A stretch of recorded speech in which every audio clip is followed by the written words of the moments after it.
Hi everyone, I'm John Iredale, Pro Vice-Chancellor for Health and Life Sciences here at the University of Bristol. Welcome to Listening to Our Experts.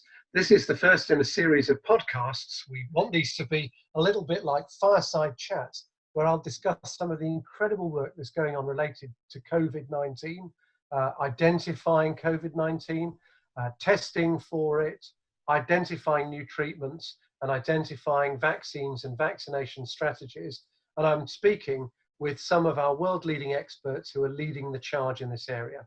And for this first conversation, it's my great pleasure to be joined by Adam Finn, who's Professor of Paediatrics here at the university.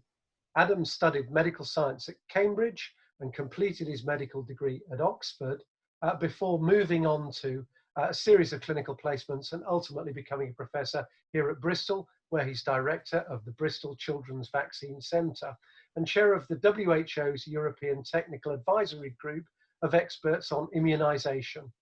Most recently, and in response directly to the COVID pandemic, Adam has reorientated part of his work and he's helped develop and is now leading a group called Uncover. What I want to do, Adam, is to talk to you about testing, particularly because it's at the forefront of many people's minds and of course is a major governmental imperative, and also your work. But a good place to kick off might be for you to tell us a little bit about Uncover, what the letters stand for, what it's up to, and how it's bringing value to the research effort here in Bristol. So thank you, John, for that generous introduction. Uncover is the Bristol University Coronavirus Emergency Research Group. And this came about by what I would describe as an organic process, really, of interpersonal communication and cooperation, which has been actually wonderful to witness and to be involved in over the last couple of months. I think the penny dropped for me about the massive importance of this problem towards the end of February, and I was abroad. I came back to Bristol and realized that we needed to repurpose the lab that we have that is capable of doing PCR testing towards COVID.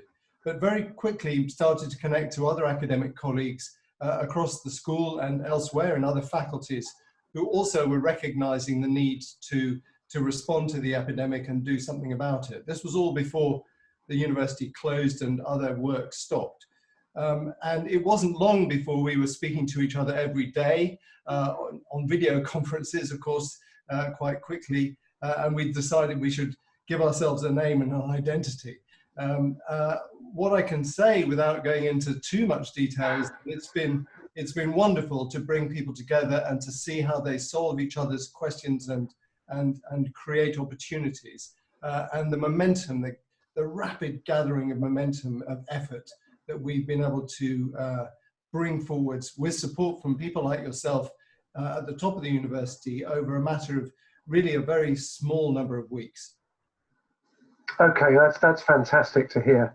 Now, I mentioned before testing, its importance, the importance placed on it by governments and other agencies, including the WHO. Often in the media, testing's talked about perhaps as a single entity, but of course there are different tests, and I know that your lab has the capacity to undertake the two major testing modalities.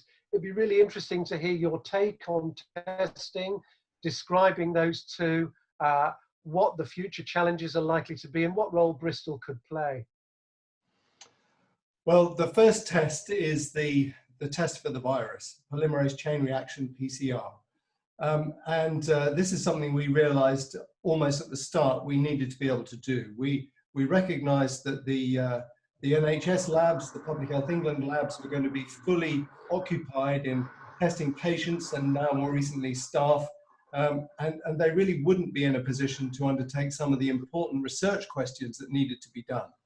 And so we partnered up with them from the very beginning to understand the techniques they were using and to make sure we could replicate those and run them in the university. And what I can say is that, like them, we've discovered it's far from straightforward.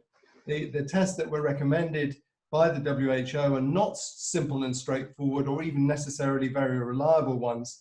And therefore, it's good to have the expertise that exists within the university, particularly actually within the veterinary school, where a lot of PCR diagnostics are done, so that we can really come out with a Rolls-Royce test that reliably picks up the virus when it's there and reliably doesn't give you a signal when it's not there. So that work is ongoing. We've got the PCR running, and we expect to be assisting Public Health England with their important diagnostic work, but also doing really important epidemiological tests. I'm just thinking about the non-scientific audience, so to speak. So Yes. the key thing about the PCR that you just referred to is you have to have active infection, and the sample has to be taken from a body surface that's actively infected. Absolutely So right. if I did a PCR on you today, it might be negative, but if you were infected in the next couple of days, in 3 days' time, it might be positive. And if you threw off the virus very quickly, 3 days after that, you might be negative again. Absolutely, and I think that's a really important question, John, and the kind of question that we can address in the university context, because we really need to know when people are infectious. Is it only when they become symptomatic, or could it be before they even show any signs of symptoms? And those are the kind of studies we're designing, so that we longitudinally sample people and look for that infectiousness that you're describing, and actually work out when it occurs with respect to any symptoms they might have, fever, cough, and so on, and also with respect to the immune response that they then develop that helps them clear the infection and get better in most cases. So absolutely right. This is a test to look for infectious people who may or may not actually be ill. The second test tells us about people who've been exposed to the virus, and that's going to be really, really critically important as the country looks forward to trying to normalize life in some way and move beyond this universal lockdown that we have at the present time. If we don't have any understanding about who's been exposed and to what extent they are protected from further infection, we really can't address questions like, can we reopen schools, universities, different kinds of businesses, and so on. So developing those kind of tests is really important. But again, it's not straightforward. There are other coronaviruses around that most of us have had that induce antibodies, and they can muddle up the result of the test if you're not careful, and make you think you've got immunity when you haven't. And beyond that, you could have an immune response to this virus and not necessarily be well protected by it. And we really need to understand that clearly before we can make decisions about what we can and can't do to normalize life in society. So we're setting up those kind of tests, not only on blood, which we can obtain from people who've had the infection, or maybe think they've had the infection, or maybe think they haven't had the infection. And critically also, we can do these kind of tests on other samples like saliva. Much easier to get saliva from children, for example, than blood.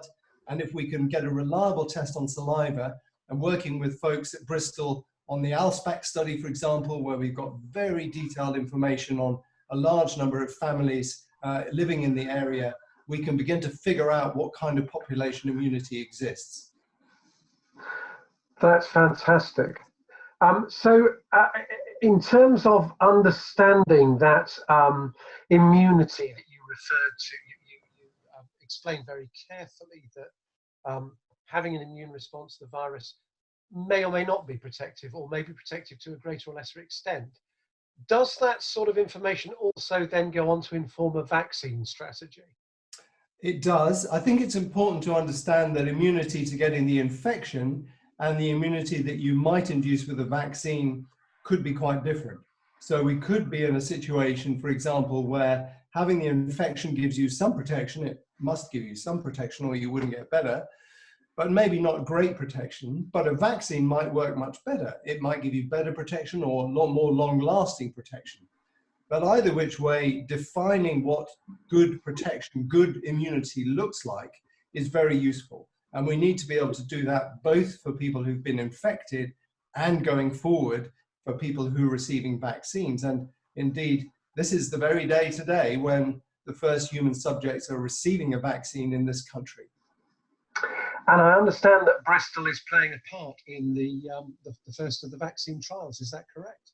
That is correct. We're one of 4 or 5 centres that are recruiting healthy adults to this phase 1 trial of a vaccine that's been developed at the University of Oxford. We've been close collaborators with Oxford for many years on many vaccine trials, including actually one in the last pandemic in 2009 for the H1N1 flu. So we have been working with them for a long time, and because of that established relationship, we've been able to help them here. And we are already today, just over a week since being asked, screening people in Bristol with a view to immunizing them as early as the first week in May.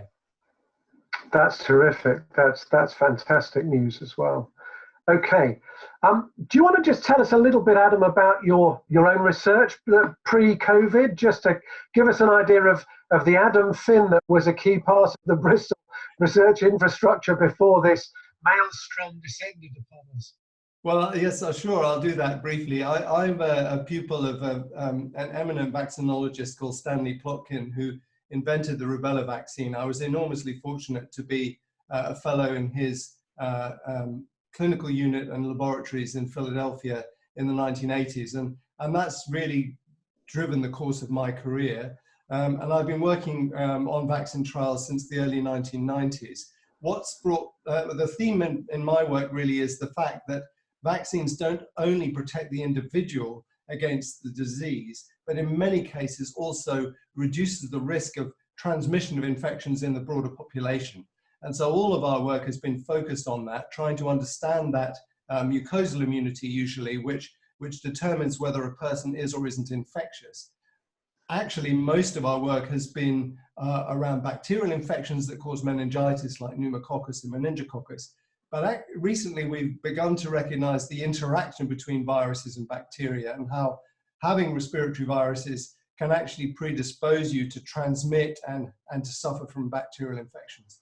So we were kind of ideally set up to work with this crisis because we understand how to look at immunity as well as infection in the upper respiratory tract.